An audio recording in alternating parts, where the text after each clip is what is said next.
Good morning guys মোৰ ল'ৰাই খাই ভাল পোৱা আৰু মানুহজনে খাই ভাল পোৱা টেষ্টি টেষ্টি পাস্তা বনাই আছোঁ। আসসালামু আলাইকুম গাইজ, জেচমিন মিনি ব্লগলৈ আপোনালোকক সকলোকে স্বাগতম জনালোঁ।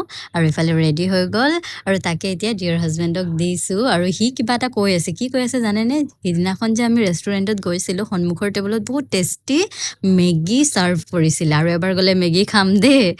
খাই মানে ইমানেই ভাল পায় নহয়, মই মানে ইয়াৰ পৰাই শিকিছোঁ মানে খোৱাৰ সোৱাদ লোৱাটো। তাৰপিছতে এইফালে মোৰ কাৰণে ওলাই ল'লোঁ আৰু এয়া ময়ো খাই আছোঁ। মই কিন্তু ইমান ভাল নাপাওঁ দেই গাখীৰ চাহ পাস্তা ৰাতিপুৱাই ৰাতিপুৱাই, উপায় নাই সিহঁতৰ কাৰণে বনাওঁ যদি খাই লওঁ আৰু।